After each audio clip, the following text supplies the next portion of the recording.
Imagine thinking you've gotten away with the perfect crime, only to realize your victim planned for it all along. She thought she was clever, stealing her father's will, rewriting his legacy to make herself the sole heir. But what she didn't know was that her father had left behind something else, something hidden, something so shocking it tore the entire family apart. This is the story of betrayal, greed, and a secret that no thief could ever erase. Richard Harrington had lived his entire life in the grand estate on Ashwood Hill, a sprawling mansion with ivy crawling up its stone walls and windows that had seen generations come and go. He had built his fortune with his own hands, every brick of the Harrington empire laid through years of determination, sacrifice, and cunning. To outsiders, he was a symbol of strength and wisdom. But to those who knew him best, Richard was a man with one unshakable flaw. He believed too much in the loyalty of his family. Margaret, his eldest daughter, had grown up with privilege dripping from her fingertips. From her first piano recital, at age 6, where she wore a diamond-studded ribbon in her hair, to her university days abroad, where she demanded the most expensive accommodations, she was always used to things going her way. And though Richard adored her, he often saw the shadow of arrogance clouding her face. Where her younger brother Samuel was gentle and kind-hearted, Margaret was sharp-edged and impatient. Where their sister Eliza was warm and empathetic, Margaret was calculating, with a smile that often carried more weight than warmth. It was in the autumn of his 78th year when Richard fell ill. What began as fatigue became labored breathing, and then long days confined to his study and bedroom.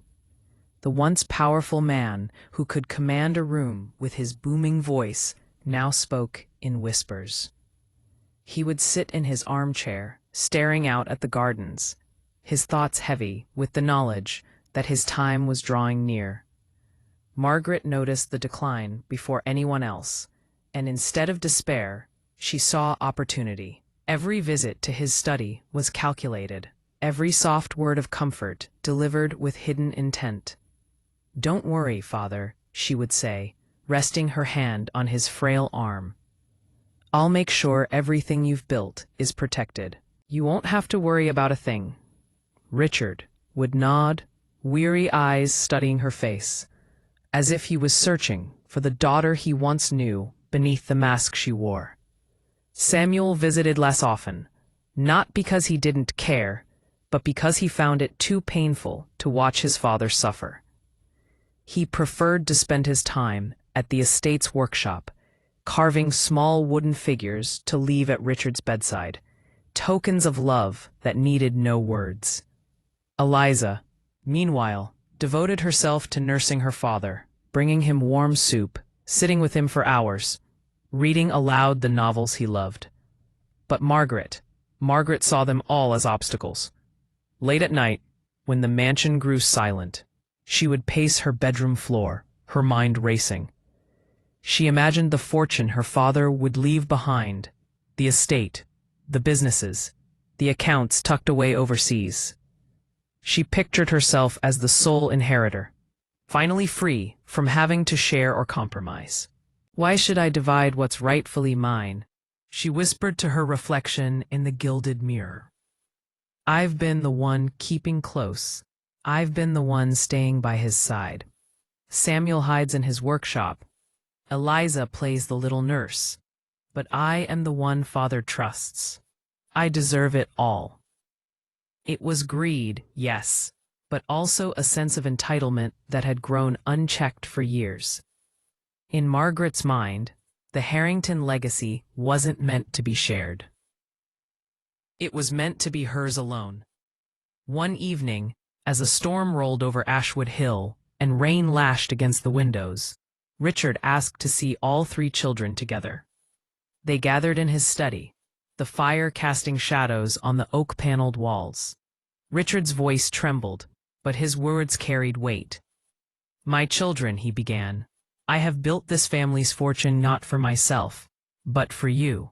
I want you to remember that wealth is a burden if it divides you, but a blessing if it unites you. That is why, when the time comes, my estate will be divided equally among you. No more, no less. Samuel bowed his head in gratitude. Eliza's eyes filled with tears, but Margaret's jaw tightened. Equal. That word rang in her ears like an insult. Equal meant she would be reduced, forced to share with siblings she considered lesser. She smiled faintly at her father, hiding her fury behind a mask of obedience, but inside her mind was already racing with schemes. After the meeting, she lingered as Samuel and Eliza kissed their father goodnight. When the room finally emptied, she leaned close to Richard and whispered, "I'll honor your wishes, Father. You can trust me." But in her heart, she had no intention of keeping that promise. The days passed with a heavy stillness. Richard grew weaker, and Margaret grew bolder. She began intercepting visitors, turning away extended relatives who wished to see him, insisting, "He needs rest. I'll handle things." She even dismissed some of the household staff, claiming their presence agitated her father, when in truth, she wanted as few eyes as possible on her movements. Eliza noticed the shift. "Margaret," she confronted her one morning. "Why are you keeping people from Father? He wants to see them." "He's too frail," Margaret snapped, her voice icy. "You wouldn't understand. You don't know how to protect him the way I do." Samuel, overhearing the exchange, shook his head. "Protecting him doesn't mean cutting him off from everyone who loves him. What are you really doing, Margaret?" She glared at them both, lips curling in disdain. "Unlike you two, I'm not treating Father's illness as an excuse for sentiment. Someone has to think ahead. Someone has to be strong." Neither Samuel nor Eliza could pierce the armor of her words, but they shared a worried glance. Something about Margaret's intensity unsettled them. And in truth, they were right to be uneasy. Because every night, Margaret found herself drawn to her father's study, staring at the heavy oak desk where she knew the will lay hidden. She could almost hear the rustle of the paper, smell the faint trace of ink. The temptation was unbearable. On the 12th night of her father's decline, she finally gave in. The house was silent. The storm outside, drowning out her footsteps as she crept into the study. The fire had long since burned to embers, and the air smelled of smoke and dust. She went straight to the bottom drawer, her hands trembling as she pulled it open. And there it was, the will. Her breath quickened as she unfolded the document and scanned the words, her eyes narrowing at the lines that spelled out equality, equal division, equal shares, equal power. "No," she whispered fiercely, gripping the paper until her knuckles turned white. "This isn't how it ends." She stared into the fireplace, the flames crackling, beckoning, and with one deliberate motion, Margaret fed the will to the fire. A parchment curled, blackened, and disintegrated before her eyes. As the smoke rose, Margaret smiled to herself, convinced she had just rewritten her future. But what she didn't know was that her father, wise even in his weakness, had already foreseen the shadow of betrayal. The morning after Margaret consigned the will to flames, the Harrington estate seemed unchanged from the outside. Gardens still blanketed with mist, the sun casting its pale light over the hills. But inside, everything felt different. Margaret walked through the corridors with a new sense of possession, as though each rug, each painting, each carved banister already belonged to her. The house no longer felt like her father's. It felt like hers. She kept close watch over Richard, never leaving his side for long. When Eliza brought tea to their father, Margaret would appear at the door, her tone curt. "That's enough for now. He needs rest." When Samuel came to sit with him, Margaret would interject, fussing with pillows, adjusting blankets, until Samuel grew frustrated and left, muttering under his breath. At first, Richard accepted her attentiveness, mistaking it for devotion. But soon he began to notice the difference between comfort and control. One evening, when Eliza tried to read aloud from a novel, Margaret interrupted with a sharp gesture. "Not tonight," she insisted. Richard's frail hand lifted weakly. "Let her read." "Margaret, please, I enjoy it." Margaret's jaw tightened. "Father, you need silence. Stress will worsen your condition." Eliza lowered the book, eyes brimming with quiet fury. "This isn't about his health, Margaret. It's about you keeping everyone else away." Richard's cloudy eyes shifted toward his eldest daughter. "Margaret, why are you doing this?" For a moment, her mask slipped. Her lips pressed into a hard line, and then she leaned close. Her voice low enough that only he could hear. "Because I am the one who will protect what you've built. Samuel and Eliza don't understand. They're weak. But I'll carry your legacy, alone." Richard stared at her, his breath shallow, his chest rising and falling. His voice, though faint, carried the weight of decades of authority. "Greed is not legacy, Margaret. It is ruin." But Margaret only smiled, smoothing his blanket as though she hadn't heard. The following days grew darker. Richard's health waned further, his body betraying him. Margaret seized the moment, summoning the family's lawyer under the guise of urgent business. When he arrived, she met him in the study, her tone brisk and commanding. "My father is too weak to handle complex documents. We must simplify his affairs. He wants me to take charge directly." The lawyer hesitated, glancing toward the stairs that led to Richard's chamber. "Mrs. Harrington instructed me years ago never to alter documents without her husband's full consent. And your father is still of sound mind, though ill. He should be the one too." Margaret's eyes flashed, her words cutting like a blade. "You will do as he wishes, and I am telling you what he wishes." The lawyer, caught between duty and intimidation, reluctantly followed her upstairs. Richard sat propped in bed, pale and weary. When the lawyer explained that Margaret had requested changes to the will, Richard's eyes flickered with alarm. But Margaret was ready. She took his hand, squeezing it tightly, her voice soft and coaxing. "Father, it's simpler this way. No disputes, no quarrels. You always said you trusted me above anyone. This is just a formality. Sign it for me." Richard's hand trembled as the pen was placed in his fingers. He looked at his daughter, searching her face for the child he once bounced on his knee, the girl who once laughed in the gardens, free of malice. But all he saw now was ambition, cold and unrelenting. He signed. Margaret's breath caught, victory sparking in her chest. She folded the paper neatly, her hands steady as stone, and dismissed the lawyer with a nod. That night, Samuel confronted her. He had overheard whispers among the staff, rumors of documents being signed. He burst into her room, his eyes blazing. "What did you do, Margaret?" She looked up from her vanity, brushing her hair calmly, as if his fury was nothing more than a breeze rattling the windows. "I did what needed to be done." "You manipulated him," Samuel accused. "He's sick, vulnerable, and you're using that to twist his wishes." Margaret turned slowly, setting down her brush.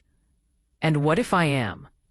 Do you think father would want his empire squandered between you and Eliza? Samuel, you spend your days whittling toys, hiding from responsibility. Eliza reads stories as though kindness could run a business. Neither of you has the strength to carry what father built. I do. I'm saving us all from collapse. By stealing? Samuel spat. Margaret rose, her eyes cold, her voice a hiss. By claiming what is rightfully mine. Samuel's fists clenched, but he forced himself to walk away, muttering, "You'll regret this, Margaret. Father sees more than you think." And indeed, Richard did see. Though his body grew weaker with each passing day, his mind remained sharp enough to perceive the shadow creeping into his family.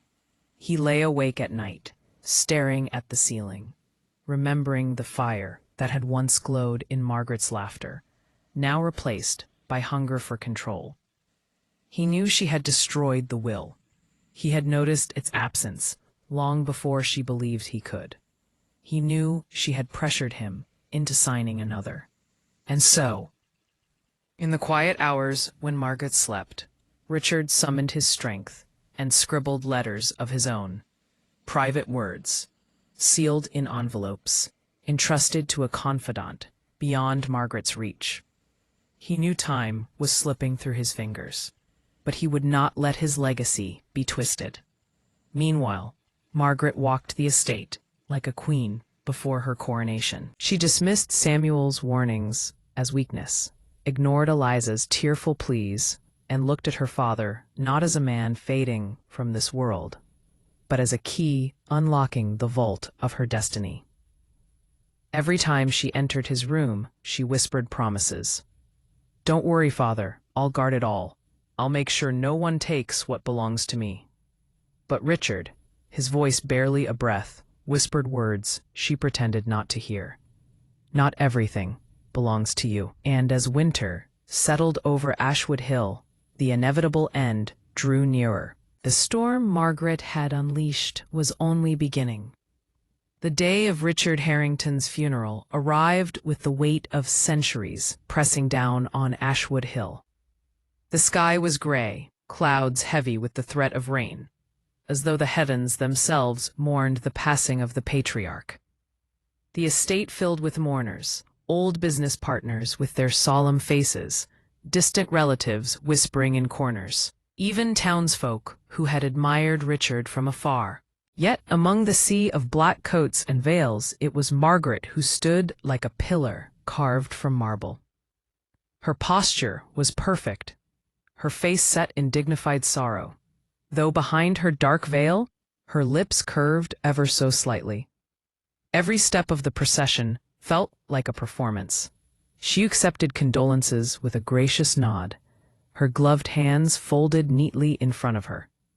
She wept at the graveside, but her tears came too easily, like water summoned for effect. Eliza wept too, but hers were raw and unrestrained, clinging to Samuel for strength. Samuel himself was quiet, his jaw clenched, his eyes fixed on the casket lowering into the earth. When the service ended, the family gathered back at the mansion for the reading of the will. The air inside the oak-paneled study was thick with expectation. The room smelled faintly of leather and ink, the fire crackling in the hearth as the lawyer placed his briefcase on the table. Margaret took her seat at the head of the long polished desk as though it already belonged to her. Samuel sat stiffly across from her, Eliza beside him, dabbing at her swollen eyes with a handkerchief. Other relatives filled the chairs along the walls. Their whispers hushed the moment the lawyer cleared his throat. "Ladies and gentlemen," he began, adjusting his spectacles, "we are here to read the last will and testament of the late Richard Harrington." Margaret's heart quickened. She had rehearsed this moment in her mind 1,000 times, savoring it like fine wine. The lawyer unfolded the document and began reading. His voice echoed off the paneled walls, steady, deliberate. I, Richard Harrington, being of sound mind and body, do hereby bequeath the entirety of my estate, assets, and holdings to my eldest daughter, Margaret Harrington. Gasps filled the room. Eliza's hand flew to her mouth. Samuel's fists tightened on his knees, the wood of the chair creaking under his grip. Margaret sat taller, her veil lifting just slightly to reveal the triumphant curve of her lips. She didn't look at her siblings. She didn't need to. She could feel their fury, their disbelief, their despair. This was her victory. The lawyer continued, listing the properties, the accounts, the shares in companies, all now belonging to Margaret alone. With every word, she felt her father's empire weaving itself into her hands. When the final line was read, a heavy silence fell. Then Samuel spoke, his voice trembling with rage. This is wrong. Father would never. He believed in fairness. He said it would be equal. Eliza's tearful eyes locked on Margaret. You did something, didn't you? You pushed him. You twisted him in his weakest moment. Margaret raised her chin, her voice smooth and cold. Careful, Eliza. Accusing me won't change what's written on paper. Father trusted me. Clearly, he saw me as the only one capable of carrying his legacy. You mean stealing it, Samuel snapped. You've destroyed this family. But Margaret's smirk only deepened. No, dear brother, I've saved it. The relatives murmured among themselves, some exchanging pitying glances toward Samuel and Eliza, others eyeing Margaret with a mix of envy and admiration. To them, the matter seemed settled. Margaret was now the sole heir. The lawyer began to close the folder, his voice quiet. That concludes the formal reading of the will. Margaret let out a slow breath, savoring the taste of victory. But then the lawyer hesitated. His fingers lingered on the leather folder, his eyes scanning the table as though searching for the right moment. Finally, he cleared his throat. There is one more matter, he said softly. The room stilled. Even the fire seemed to crackle less. Margaret's smile faltered, just slightly. What do you mean, one more matter? The lawyer reached into his briefcase and produced a sealed envelope, its wax unbroken, bearing Richard Harrington's unmistakable handwriting. The sight of it sent a shiver through the room. This letter, the lawyer explained, was given to me directly by your father. He instructed that it be read only after the formal will, and only in the presence of all three children. The murmurs returned, sharper now, laced with suspicion and curiosity. Eliza's breath hitched, her fingers clutching the edge of her chair. Samuel leaned forward, his eyes narrowed, sensing something monumental on the horizon. Margaret's heart pounded in her chest. She forced a laugh, brittle and thin. Surely it's just some sentimental words. Father was a man of letters, after all. But inside, dread coiled like a serpent. The lawyer broke the seal, unfolded the letter with deliberate care, and began to read. My dearest children, if you are hearing this, then I have departed this world. And if Margaret is smiling as though she has triumphed, then she has proven me right. The room erupted in gasps, whispers swelling like a tide. Margaret's face drained of color. The lawyer's voice grew louder, steadier, carrying Richard's words as though the man himself had risen from the grave to speak.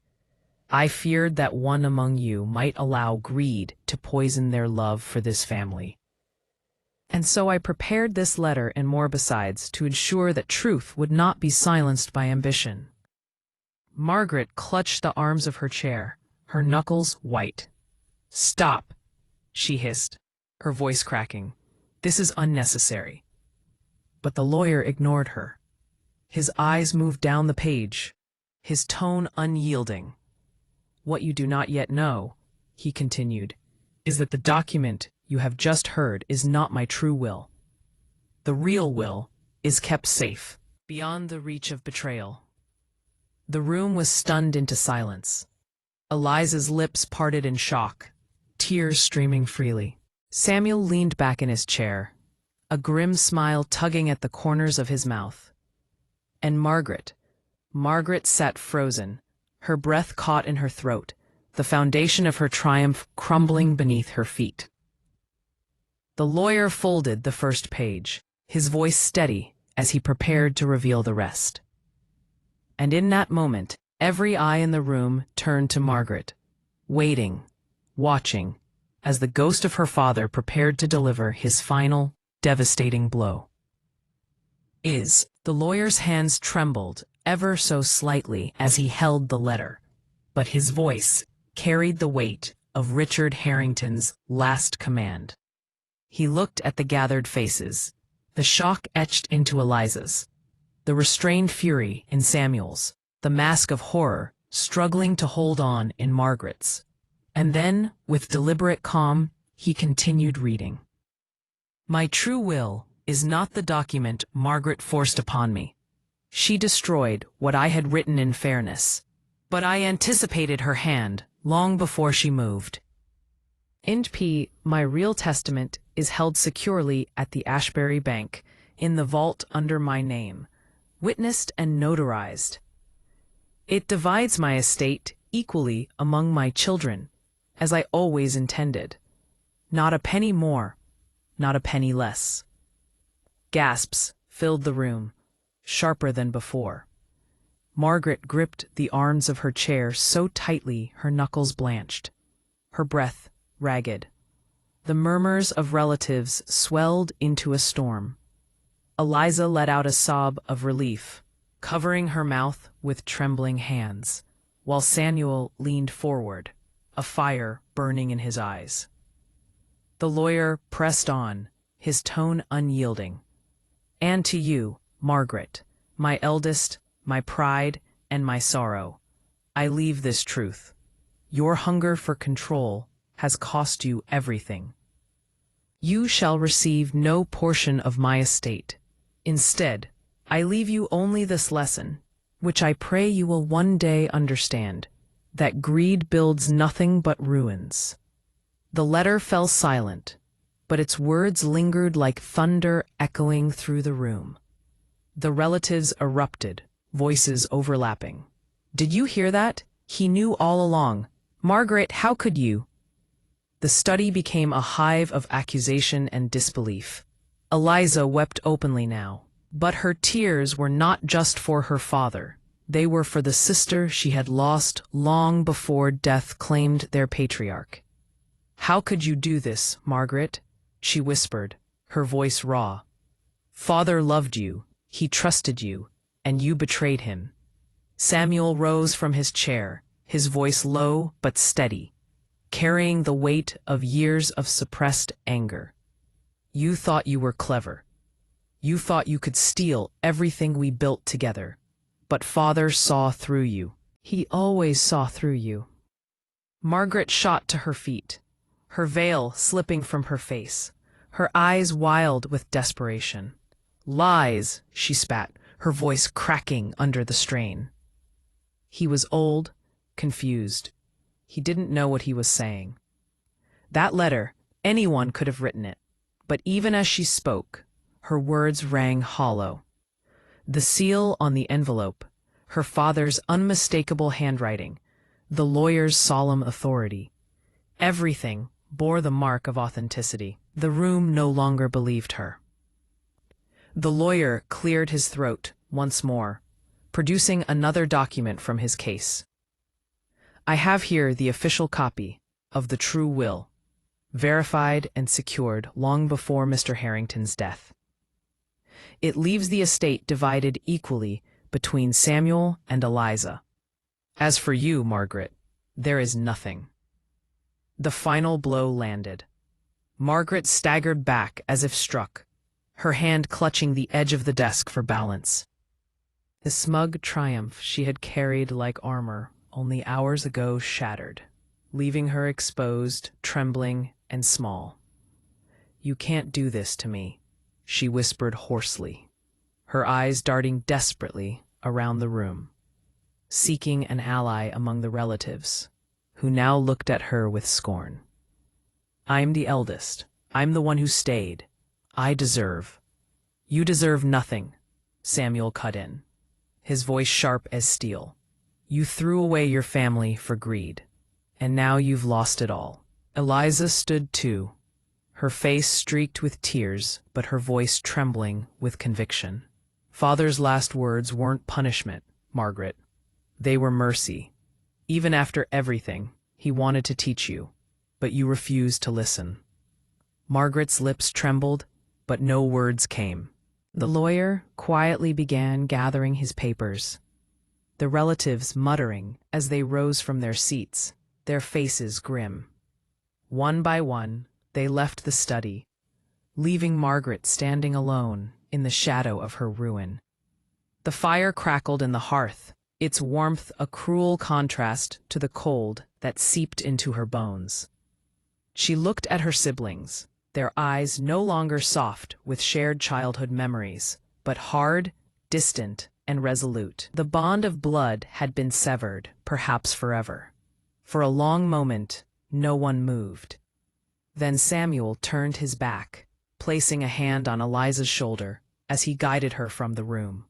Neither spared Margaret another glance. And just like that, she was alone. The walls of Ashwood Hill closed in on her, the portraits of ancestors staring down from the walls, as if judging her from centuries past. The empire she had schemed for, lied for, betrayed for, gone in an instant. Not to strangers, not to enemies, but to the brother and sister she had scorned. Her father's voice echoed in her mind, faint but unrelenting. "Greed is not legacy, it is ruin." Margaret collapsed into the chair, her body shaking with silent sobs. She had thought herself untouchable, but she had been outwitted by the very man she had tried to outmaneuver.